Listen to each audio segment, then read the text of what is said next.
الحمد لله وكفى وسلام على حبيبه المصطفى أما بعد فأعوذ بالله من الشيطان الرجيم بسم الله الرحمن الرحيم ومن أظلم ممن منع مساجد الله أن يذكر فيها اسمه وسعى في خرابها صدق الله مولانا العظيم۔ بارگاہ رسالت میں آپ صلی اللہ علیہ وسلم میں درود پاک کا ہدیہ پیش کریں۔ اللہم صلی علی سیدنا و مولانا محمد معدن الجود والکرم وآلہ واصحابہ الکرام وابنہ الکریم وبارک وسلم صلاۃ دائمۃ سرمدا ابدا۔ اللہ عز و جل قرآن عظیم میں ارشاد فرماتا ہے، اس سے بڑا ظالم کون جو اللہ کی مسجدوں میں اللہ کا ذکر کرنے سے روکتا ہے، وہ سب سے بڑا ظالم ہے۔ ومن اظلم ممن منع مساجد اللہ، اللہ کی مسجدیں، اللہ کا گھر اس کے ذکر پاک کے لیے ہوتی ہیں، اس کی عبادت کے لیے ہوتی ہیں، اور جو اللہ تبارک و تعالیٰ کے ذکر سے اور اس کی عبادت سے روکے، اللہ قرآن میں فرماتا ہے وہ سب سے بڑا ظالم ہے۔ میرے عزیزو، تاریخ اگر دیکھتے ہیں ہم تو ہر زمانے میں معرکہ حق و باطل ہوتا رہا ہے۔ باطل طاقتیں ہمیشہ یہ چاہتی ہیں کہ اللہ کے ذکر کو روکیں، کیونکہ طاغوت شیطان جس کا ذکر قرآن میں ہے وہ ہمیشہ سے یہ چاہتا رہا ہے کہ اللہ کا ذکر کرنے والوں کو روک دیا جائے، کیونکہ اس نے اللہ تبارک و تعالیٰ سے یہ وعدہ کیا، چیلنج کیا تھا، لَأَقْعُدَنَّ لَهُمْ صِرَاطَكَ الْمُسْتَقِيمِ، اے رب میں تیرے سیدھے راستے پر بیٹھ جاؤں گا، ثُمَّ لَآتِيَنَّهُمْ مِنْ بَيْنِ أَيْدِيهِمْ وَمِنْ خَلْفِهِمْ وَعَنْ أَيْمَانِهِمْ وَشِمَائِلِهِمْ، اور میں اس سیدھے راستے پر جو بھی گزرے گا اس کو کبھی سامنے سے آ کر بہکاؤں گا، کبھی پیچھے سے آ کر بہکاؤں گا، کبھی دائیں سے کبھی بائیں سے۔ اور اللہ تبارک و تعالیٰ سے شیطان مردود یہ کہتا ہے، وَلَا تَجِدُ أَكْثَرَهُمْ شَاكِرِينَ، تو تیرے بندوں میں شکر گزار بندے نہیں پائے گا۔ مطلب یہ ہے کہ ابلیس لعین مسلسل یہ کوشش میں ہے کہ اللہ تبارک و تعالیٰ کے بندوں کو اس کے ذکر سے دور کرے، اس کے شکر سے دور کرے۔ آج بھی وہ کیفیت ہم دیکھتے ہیں کہ سب سے زیادہ اللہ کے ذکر سے روکنے کے لیے جو شیطانی طاقتیں کوشش کر رہی ہیں، مگر میرے عزیزو یہ تمہارا امتحان ہے، تمہارا امتحان ایسا کہ کبھی یہ مت سمجھنا کہ تم خالی ہو، کیونکہ قرآن پاک اللہ تبارک و تعالیٰ 21ویں پارے میں فرماتا ہے، احسب الناس ان یترکوا ان یقولوا آمنا وهم لا یفتنون، کیا لوگ یہ گمان کر کے بیٹھے ہیں کہ وہ ایمان لے آئے تو ہم ان کو آزمائیں گے نہیں، یا ان کو چھوڑ دیا جائے گا؟ جو ایمان لایا ہوا بندہ ہے وہ آزمایا جائے گا۔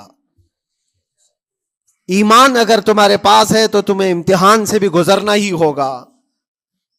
یہ ایمان کسی حلوہ پراٹھے کا نام نہیں ہے، کھا کر کے مست نیند سو جائے، پھر اسے اس دار فانی میں، اس دنیا میں امتحانات سے گزار کر کے اپنے ایمان کی کسوٹی کو دکھانا ہوگا۔ اسی لیے قرآن یہ بھی کہتا ہے کہ تمہیں کیسے کیسے آزمایا جائے گا، وَلَنَبْلُوَنَّكُمْ بِشَيْءٍ مِّنَ الْخَوْفِ وَالْجُوعِ وَنَقْصٍ مِّنَ الْأَمْوَالِ وَالْأَنفُسِ وَالثَّمَرَاتِ، ہم تمہیں آزمائیں گے کبھی بھوک سے، کھانے کی قلت سے، اور کبھی خوف سے، ڈر آئے گا تمہارے پاس، اور پھر اللہ تعالیٰ فرماتا ہے کبھی مال و دولت کی کمی سے، وَنَقْصٍ مِّنَ الْأَمْوَالِ وَالْأَنفُسِ، کبھی لوگوں کی جان چلی گئی ہو، کثرت سے تمہارے عزیز مر گئے، یہ بھی آزمائش ہے، اور پھلوں کی کمی۔ اللہ تعالیٰ فرماتا ہے یہ 5 چیزیں ہیں جو تمہاری زندگی میں آئیں گی اور تمہیں آزمایا جائے گا، اور ان کمیوں کے وقت تمہارا ایمان دیکھا جائے گا، تم کیا کہتے ہو۔ اور اللہ تعالیٰ فرماتا ہے جب کبھی تمہیں بھوک سے آزمایا جائے، خوف سے، ڈر سے آزمایا جائے، اور مال کی کمی سے آزمایا جائے، امتحان لیا جائے، تو اس وقت جو بندہ یہ کہتا ہے، اللہ فرماتا ہے انا للہ و انا الیہ راجعون۔ اللہ تعالیٰ فرماتا ہے ان لوگوں کو یہ بشارت ہے، ان صبر کرنے والوں کو یہ بشارت ہے کہ جب ان پر مصیبت آتی ہے تو یہ کہتے ہیں ہم اللہ ہی کے ہیں اور اللہ ہی کی طرف لوٹنے والے ہیں۔ یہ مصیبت کے وقت یہ جو 5 چیزوں سے آزمایا گیا ہے، ان آزمائش کے دور پر جو بندہ اللہ تبارک و تعالیٰ کی اس عطا پر راضی رہتا ہے وہ صبر کے ساتھ نکل گیا ہے۔ آج کے دور میں بھی میرے عزیزو بے شمار جانیں ہماری درمیان سے جا رہی ہیں۔ آپ کو اندازہ ہے موت اتنی عام ہو گئی ہے، اتنی عام ہو گئی ہے کہ اب لوگوں کو موت پر کوئی افسوس بھی نہیں ہوتا۔ ہر دن خبریں موت کی سرخیاں چھاپتی ہیں۔ 100-200 کی موت کوئی معنی نہیں رکھتی آج۔ فلسطین کے نہتے بچوں میں تقریباً 45,000 لوگ سال بھر میں مر گئے۔ 45,000 کوئی تعداد ہوتی ہے کہ نہیں ہوتی؟ اتنی بڑی جانوں کا جو نقصان ہے یہ آزمائش ہے، اور یہ جانوں کے ذریعے سے آزمائش تھی۔ مال کی کمی کی آزمائش تو ایسی ہے، ملک شام، یمن، بہت سارے ایسے ٹوٹے پھوٹے علاقے، عراق، جہاں پر لوگ کھانا اور دوائیوں سے جوجھ رہے ہیں اس طرح سے کہ وہ گھاس کھانے پر مجبور ہیں۔ بہت سارے ایسے علاقے جہاں پر چھوٹے بچے پھینکے ہوئے کچرے میں سے دانے چن کر کے کھا لیا کرتے ہیں۔ وہ اپنے پیٹ کی اس آگ کو بجھانے کے لیے دانے دانے کے لیے ترس رہے ہیں۔ یہ بھوک کی آزمائش ہے، مال کی کمی کی آزمائش ہے، جانوں کی آزمائش ہے۔ عزیزان گرامی وقار، اور پھر خوف کے ذریعے سے جو آزمائش ہے وہ ہم دیکھ رہے ہیں آج۔ خوف ظالموں کے ذریعے سے تم پر مسلط کیا جائے گا۔ ہر آدمی ڈرا سہما ہوا، ہر آدمی اپنے اندر ایک ڈر لیے بیٹھا ہے کہ نکلوں گا تو کیا ہو جائے گا۔ ان سب کے درمیان اللہ کی بارگاہ میں سجدہ ریز ہونے کا نام ایمان ہے۔ سب حالات ہوں گے اس طرح سے، اور انہی حالات کے درمیان جو بندہ اپنا سر جھکاتا ہے مولا کریم کی بارگاہ میں وہ ایمان والا ہے۔ آؤ اگر ایمان کی کمال کی مثال دیکھنا ہے تو کربلا کے میدان میں کون کون سی آزمائشیں تھی۔ بھوک کی بھی آزمائش ہے، پیاس کی بھی آزمائش ہے، جان کی بھی آزمائش ہے، خوف کی بھی آزمائش ہے۔ سب چیزیں ایک ساتھ کربلا کے میدان میں آئی۔ رسول اللہ کے گھرانے پر، اہل بیت پر وہ کیسا عظیم امتحان تھا جب وہ 72 لوگوں کا 82 لوگوں کا قافلہ بھوک اور پیاس سے جوجھ رہا ہو، 3 دن سے ان کے اوپر کھانا اور پانی بند ہو، اور ان شہزادوں کے ایمان میں ذرا برابر بھی فرق نہیں آتا۔ نہ ان کے ایمان میں، نہ حوصلے میں، نہ ہمت میں فرق آتا ہے۔ 3 دن کے بھوکے اور پیاسے باطل سے نپٹنے کے لیے کس طرح سے کمر بستہ ہے۔ یہاں تک کہ بھوک کی شدت ایسی تھی کلیجہ منہ کو آئے، 6 ماہ کا بچہ بھی روتے روتے زبان جس کی سوکھ گئی ہو، وہ ماں جو بچے کو دودھ پلاتی ہے اس کے سینے سوکھ چکے ہوں، دودھ ختم ہو چکا ہو ماں کے پستانوں میں، کیسی قلت ہوگی۔ پانی کا ایک قطرہ ان کے گھر تک نہیں پہنچ پاتا، ماں اپنے بچے کو دودھ نہیں پلا سکتی تھی۔ اس سے زیادہ کیا آزمائش تھی؟ یہ بھوک اور پیاس کی آزمائش۔ پھر جانوں کی آزمائش تو ایسی، اللہ اکبر، 56 سال کی عمر کا وہ شہزادہ عالی وقار، سیدہ کائنات فاطمۃ الزہرا کا نور نظر، امام عالی مقام سید الشہداء امام حسین رضی اللہ تعالیٰ عنہ، جب میدان کربلا میں لاشوں کو اٹھاتے تھے، کتنی لاشیں اٹھائی، کبھی بیٹے کی، کبھی بھتیجے کی، کبھی بھانجے کی، کبھی بھائیوں کی، کبھی عزیزوں کی۔ میاں ہم اپنے گھر سے نکلنے والے ایک جنازے کو اٹھاتے ہیں تو 8 دن تک ہمارے اندر سے ہوش نکل جائے۔ کوئی اپنے بچے کو اپنے ہاتھوں سے دفن کر کے دیکھے پھر کیفیت پتہ چلتی ہے۔ امام حسین نے ایک نہیں اپنے لاڈلوں کی لاشیں اس طرح سمیٹی ہیں۔ ان کے جوان بیٹے علی اکبر کو جب شہید کر کے گھوڑے دوڑائے گئے تھے جسم کے اوپر سے، ٹکڑے الگ ہو چکے تھے، اس کو سمیٹتے ہوئے کون بیٹھا ہے؟ رسول اللہ کا نواسہ۔ اور 6 ماہ کے بچے کو ہاتھ کے اندر ظالموں نے تیر سے ایسا مارا تھا کہ حلقوم پہ چلا گیا ہو، اور 6 ماہ کے علی اصغر کا خون جب امام حسین کے چہرے پر اچھل جاتا ہو، کسی باپ کے ہاتھ میں بیٹا وفات کر جائے اور پھر وہ لے کر کے خیمے میں آئے اور ادھر سے بلکتی ہوئی ماؤں کو اور بہنوں کو بھی دیکھے، ان میں بھی صبر کی تلقین دے۔ کبھی کبھار میں سوچتا ہوں اللہ یہ کیسے امتحانات سے گزرا تھا فاطمہ کا لال، کیسے امتحانات سے، بھوک اور پیاس کی شدت الگ، یہ جانوں کی شدت، جانوں کے جانے کا غم الگ، عزیزوں کی لاشوں کو اٹھانے کا بوجھ الگ، پھر اس پر 22,000 کا لشکر جرار سامنے، اس کا خوف لوگوں کے اوپر ڈالا جا رہا ہے۔ عزیزان گرامی وقار، یہ سب چیزیں کیا امام حسین کے قدموں کو ڈگمگا گئیں؟ کیا ان کے خاندان والوں کو بکنے پر مجبور کر دی؟ کیا انہوں نے سمجھوتے کر کے اپنا سب کچھ بیچ ڈالا؟ ایک خیمے کا بچہ بھی، خیمے کا ایک بچہ بھی امام حسین کا نکل کر کے آیا ہو تو مجھے تاریخ بتا دو۔ بلکہ تاریخ تو آج یہ کہتی ہے، سر داد نہ داد دست در دست یزید، حقا کے بنا لا الہ است حسین، سر دے دیا مگر ہاتھ یزید کے ہاتھ میں نہیں دیا۔ حق تو یہ ہے کہ لا الہ کی جڑ کا نام حسین ہے۔ آج وہ امتحان قیامت تک کی تمہارے ساتھ ہوتا رہے گا، قیامت تک تمہارے ساتھ یہ آزمائش ہوتی رہے گی، کبھی بھوک سے، کبھی ڈر سے، کبھی جانوں کے نقصان سے، لیکن پھر تمہیں دیکھا جائے گا تم بکتے کتنے ہو، نکلتے کتنے ہو، ہواؤں کے پجاری کتنے ہیں، خواہشات نفس کو ماننے والے کتنے ہیں، اپنے کمفرٹ زون میں جینے کے لیے ایمان کا سودا کرنے والے لوگ کتنے ہیں۔ یہ آزمائش ہوتی رہے گی میرے عزیزو۔ ایمان اس کا نام نہیں ہے کہ تم گھر میں آرام سے بیٹھے رہو گے اور کوئی امتحان نہیں ہوگا، امتحان تو ہوگا، آزمائش تو ہوگی۔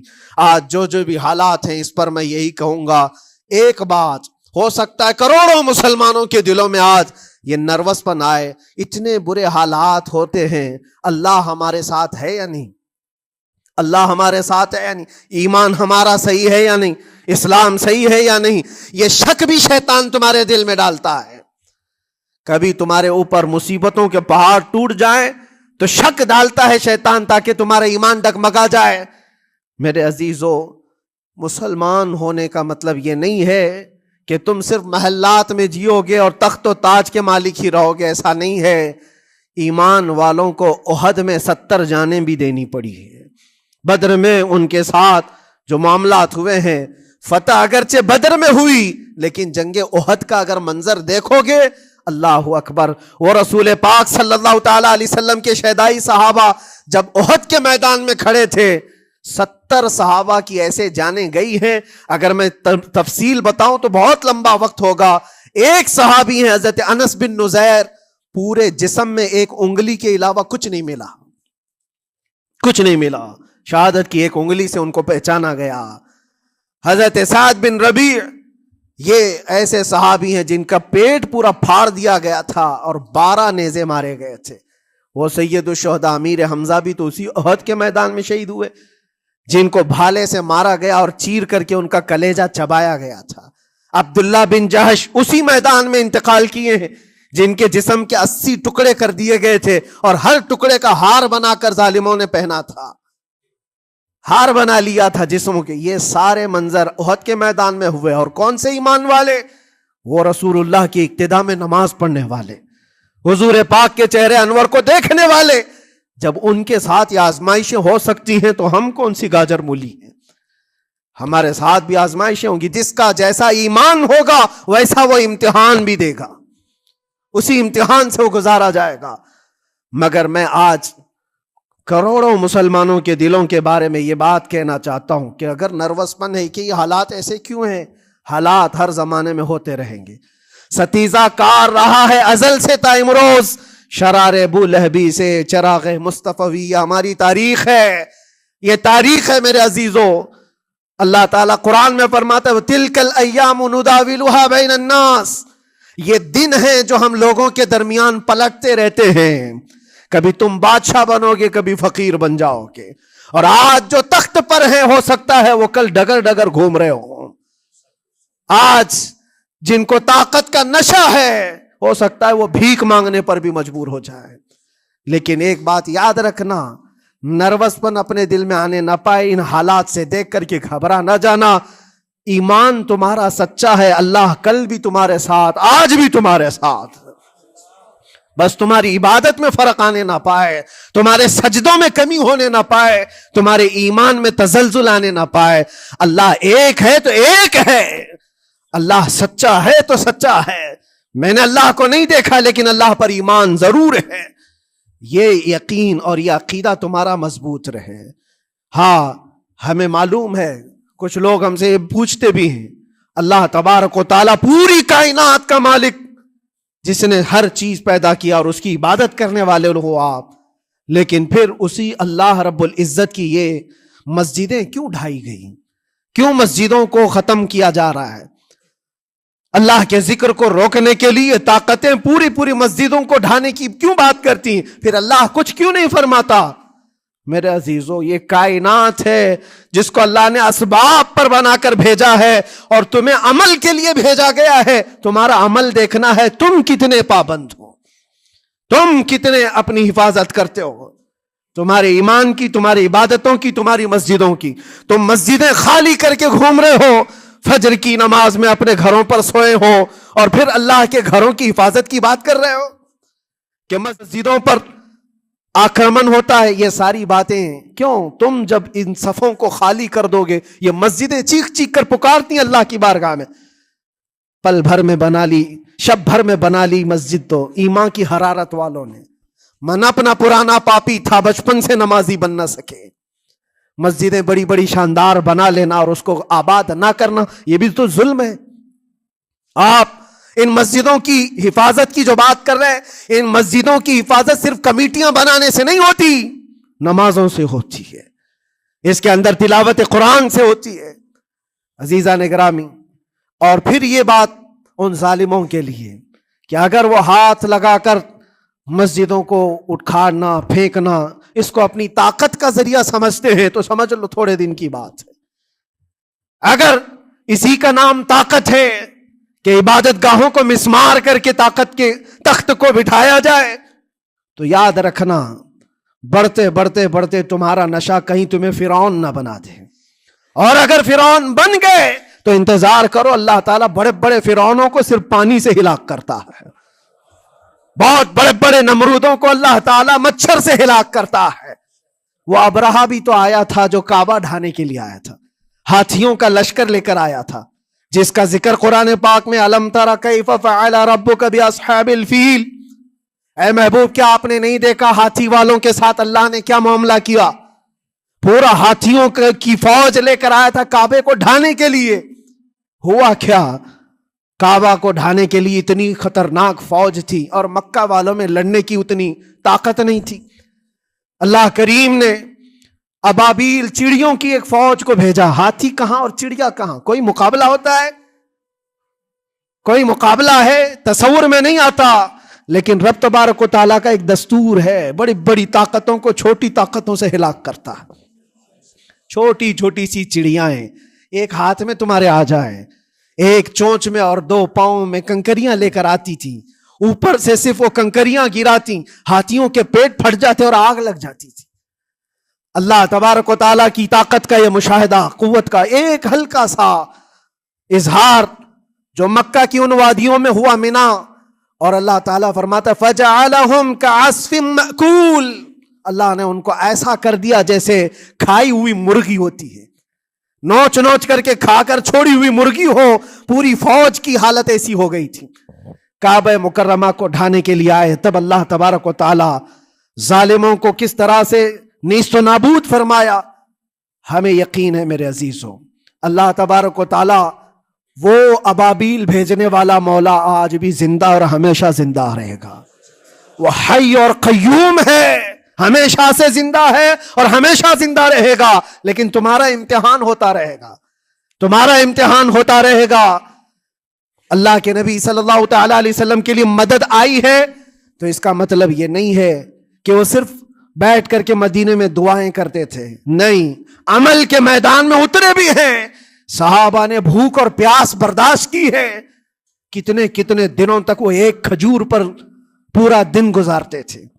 پیوند لگے کپڑے. حضرت ابو ہریرہ فرماتے ہیں ہم تو ایک جنگ سے ایسے واپس آئے تھے کہ ہمارے پاؤں کے پورے ناخن اکھڑ گئے تھے. پاؤں کے ناخن اکھڑ گئے. خندق کے میدان میں خود نبی پاک صلی اللہ علیہ وسلم اپنے ہاتھوں سے خندق کھودتے رہے, اور پیٹ پر پتھر باندھنا, یہ سب مشقتیں, سٹرگل کیا ہے. پھر اللہ سے یہ دعا کیا مولا تو اپنی مدد بھیج دے, تو اپنے رحم و کرم کی بارشیں برسا. اور ہم یہاں مست کھا پی کر کے پھر دعا کرتے ہیں مدد آ جائے. تم نے محنت کون سی کی, کون سی مشقت کی؟ میرے عزیزو, اگر محنت و مشقت میدان میں اتر کر کرنے کا موقع نہیں ہے تو عبادتیں تو کرو اپنی پوری, اپنی نمازیں تو کمپلیٹ کر لو, اور اللہ کو راضی کرو. اپنے گناہوں سے اگر وہ غضبناک ہے تو توبہ کرو. اور جاتے جاتے یہ بات بھی میں عرض کروں گا کہ آج جن لوگوں کو ایسا لگتا ہے کہ یہ کھیل تماشا ہے, ایک بات یاد رکھنا, کسی مسجد کے ختم ہو جانے سے یا مومن کے کسی کے ہار جانے سے ایمان کبھی ہارتا نہیں ہے. ایمان ہمیشہ جیتتا ہے. تھوڑی دیر کی تکلیف تو مومن کو ہو سکتی ہے, لیکن اس کے ساتھ ایمان ہے تو ہمیشہ سر بلند ہے. اس سے بڑی کوئی کامیابی کیا ہے؟ ہم نے دیکھا ہے کربلا کی تاریخ میں جیتا کون ہے. دنیا کی نظر میں, اس وقت کی میڈیا کی نظر میں, اس وقت کے جو کتے ہوں گے ان کی نظر میں یزید جیتا ہوگا. لیکن قیامت تک ہر مومن کہتا ہے بادشاہ است حسین, بادشاہ است حسین. ایمان کی جیت ہمیشہ ہے, اگرچہ وہ ٹکڑوں میں بدل جائے, اگرچہ وہ 1000 ٹکڑوں میں ہو جائے. آج بھی پھریرا لہرا رہا ہے تو حسین اعظم کا لہرا رہا ہے. اسی لیے یاد رکھو, صرف تخت پہ چڑھ کر بیٹھنے کا نام جیت نہیں ہے. ابھی الیکشن بھی گزرا, کچھ لوگ نروس ہوں گے کہ ہم ہار گئے. اگر وہ ایمان والے ہیں, سچے ایمان والے ہیں, تو انہیں یاد رکھنا چاہیے جیت اور ہار صرف تخت حاصل کرنے کا نام نہیں ہے, دلوں پر حکومت کرنے کا نام جیت ہے. اور آج 800 سال گزر گئے, ہند الولی سلطان الاولیاء غریب نواز کی حکومت ہم سب پر قائم ہے. کس بات کی حکومت ہے یہ دلوں کی حکومت ہے. اور وہاں جو ہاتھ لگانے کی کوشش کر رہا ہے وہ اپنے ہاتھوں کو بچا لے, آگ تمہارا انتظار کر رہی ہے, آگ تمہارا انتظار کر رہی ہے. اس لیے کہ اللہ فرماتا من عادی لی ولیا فقد آذنتہ بالحرب, جس نے میرے ولی سے دشمنی کی میں اس کو اپنے ساتھ جنگ کا اعلان کرتا ہوں. اور اب تعالیٰ سے جنگ کرنے کے لیے تیار ہو. اللہ کے ولی سے مقابلہ کرنا چاہتے ہو, اللہ کے ولی کو چھونا چاہتے ہو, رب تعالیٰ فرماتا ہے جو اللہ کے ولی سے دشمنی کرتا ہے اسے میں اپنے ساتھ جنگ کا اعلان کرتا ہوں. ہے کسی کی ہمت و طاقت اللہ سے جنگ کرنے کی؟ تو جو یہ چاہتے ہیں کیڑے مکوڑوں کی موت مرو گے, اس سے بھی خطرناک ذلیل ہو کر مر جاؤ گے. اجمیر معلیٰ یہ صرف اور صرف ایک دھرتی کا نام نہیں ہے, اللہ کے ولی کی آباد کی ہوئی مقدس زمین ہے. اور ہم سنیوں کی آستھا ایسے ہے, امام اہل سنت فاضل بریلوی اعلیٰ حضرت فرماتے ہیں دنیا بھر میں جہاں دعائیں قبول ہوتی ہیں ان جگہوں میں سے ایک جگہ کا نام اجمیر معلیٰ ہے, جہاں اللہ تعالیٰ دعائیں قبول فرماتا ہے. ہم اپنی آستھا ہی نہیں رکھتے میرے عزیزو, اپنی جان بھی حاضر ہے غریب نواز کے قدموں کے لیے. اس لیے میں کہنا چاہتا ہوں سرکار غریب نواز رضی اللہ تعالیٰ عنہ کے رکشک, یہ لوگ اگر یہ سمجھتے ہیں کہ مسلمان بکھر گئے ہیں, ٹوٹے ہیں, بکھرے ہیں, ان کے پاس کوئی طاقت نہیں, کوئی سیاست نہیں, اور ہم جس کو چاہیں آکرمن کر کے ختم کر دیں, ہو سکتا ہے ہم سب کو مار ڈالو تمہاری طاقت کے ذریعے, لیکن وہ غریب نواز ہے. اپنے باپ داداؤں کی تاریخ یاد رکھنا, پوچھنا, جو غریب نواز کو اٹھانے کی کوشش کیا اٹھ گئے, اور وہ دھرتی پہ آج بھی آباد ہے. انشاءاللہ قیامت تک اجمیر معلیٰ چمکتا رہے گا. سرکار غریب نواز رضی اللہ تعالیٰ عنہ کے آستانے سے جو فیض بٹتا ہے, اپنے اور غیر سب وہاں سے فائدہ اٹھاتے ہیں, سب لوگوں کو برابر فائدہ اٹھایا جاتا ہے. اسی لیے میرے عزیزو, یہ آزمائشوں کے دور میں میری صرف ایک ہی گزارش ہے, اپنا ایمان مضبوط کرو, اپنا ایمان مضبوط کرو. جیسی بھی مصیبتیں آئیں, طاقتیں آئیں, تمہارا سجدے سے سر دور نہ ہونے پائے. اللہ سے غفلت ہونے نہ پائے، تمہارے ذکر و اذکار میں کمی ہونے نہ پائے، مسجدوں سے دور بھاگنے کی کوشش نہ کرو، واپس آ جاؤ، اللہ کی رحمت قریب ہے۔ قرآن میں اللہ فرماتا ہے الا ان نصر اللہ قریب، آگاہ ہو جاؤ، بے شک اللہ کی مدد بہت قریب ہے۔ وآخر دعوانا الحمد للہ رب العالمین۔ السلام۔